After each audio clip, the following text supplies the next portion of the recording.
DigiClub Special Edition avec la participation de Huawei Technologies, Topnet, Accel Telecom, Bactexis, Idatis et la French Tech Tunis.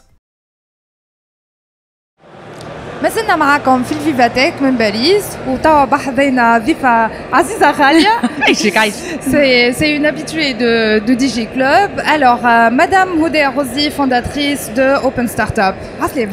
عسلامة. Merci للاستضافة يعيشك. يعيشك لا on peut pas معناها passer à côté معناتها impossible. Alors, donc si j'ai bien compris, vous étiez aux États-Unis, c'est ça? Oui, absolument. Et vous êtes revenu de là-bas avec beaucoup d'actualités.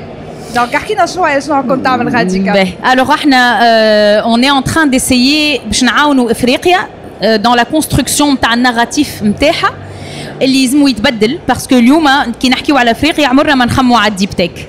لا ديب تك اليوم سي vraiment un des prochains je dirais mouvements اللي لازمو يصير في افريقيا ونحن كنا في MIT نخدموا avec cette organisation et plusieurs départements de MIT كيما le MIT Legatum, MIT Africa ou MIT Executive Education et l'écosystème pour essayer de créer un couloir mais bien les startups africaines et un écosystème très riche اللي هو اليوم nos startups ما يخموش automatiquement باش يمشيو له. Donc رجعنا من غاديكا باسكو عملنا un pilote في تونس عمناول et l'objectif توا sur les 3 prochaines années c'est de développer ce programme à l'échelle panafricaine. Donc je نخدموا العام الجاي مع المغرب والسنغال وتونس و probablement le Togo et surtout des pays اللي هما encore une fois qui نخمو فيهم ما نخموش deep tech alors que فماش علاش. Il y a des scientifiques, il y a moyen de développer de la recherche et des projets et de la commercialisation de projets من افريقيا للافريقيا. Ben, très bien. Alors, juste, باش تعبد كليك تبدا فهم الموضوع. Est-ce que vous pouvez nous rappeler rapidement ce qu'on entend par deep tech? Alors, فما عباد تقول deep tech, عباد تقول hard tech, tough tech, shallow tech. La deep tech, de manière générale, c'est un projet il utilise dans un certain degré la science et la recherche pour développer un produit spécifique. Ça peut aller de la chimie, des molécules, de l'AI, des énergies renouvelables, mais généralement ça va être un projet qui يخرج من centre de recherche. هذه هي la deep tech. Très bien. Alors, pour revenir maintenant sur la partie Afrique, vous êtes en train de travailler sur plusieurs projets, Sénégal, Maghreb, Tunis, le Maghreb, Togo bientôt, Inch'Allah. Très bien. Alors, est-ce que vous pouvez nous expliquer un peu ce que vous faites dans ces pays-là, واحد واحد؟ باهي احنا ساعة علاش افريقيا على خاطر كل بلاد تمشي لها في افريقيا تقول لك نفس الحاجة on est un petit marché. نحي نيجيريا et puis les quelques pays كبار برشا essentiellement نيجيريا ومصر كلنا on est des petits pays وافريقيا ما خلطتش عملت l'Union africaine كيما on a l'Union européenne pour créer un grand marché.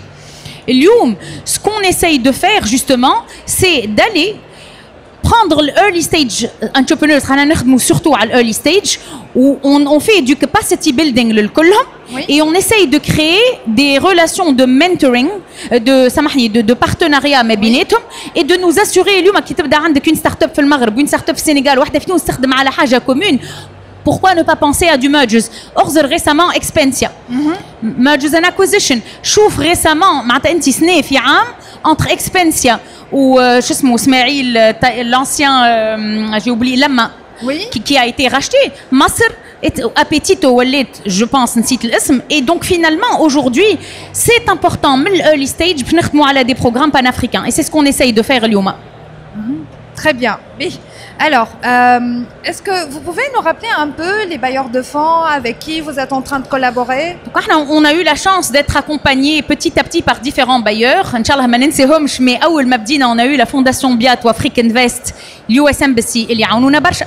ومن بعد جات la fondation Drossos عملت un tour de 3 ans avec nous ou Innovi avec qui on a travaillé sur un projet de 18 mois.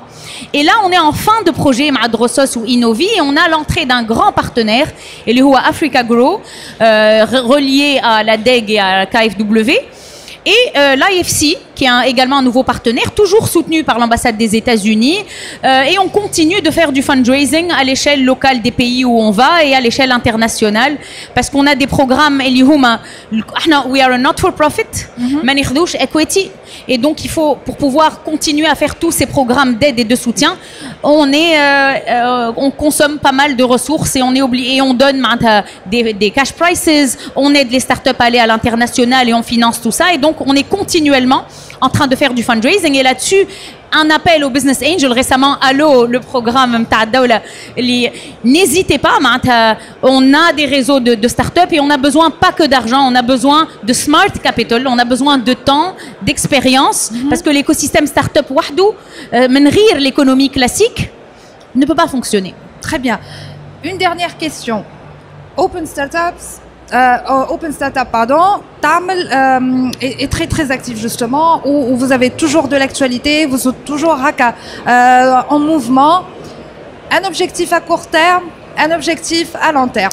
À court terme, c'est créer, m'assurer que l'organisation 3.0 arrive à soutenir la scalability, parce que أول حاجة, c'est que l'équipe doit être fonctionner comme il faut, et pour nous c'est une première de scaler. Maintenant on passe de 12 à 20 personnes avec de l'international, et ça il faut pas l'oublier, c'est plus important que l'argent. Il faut tenir le cap, le scale. Oui.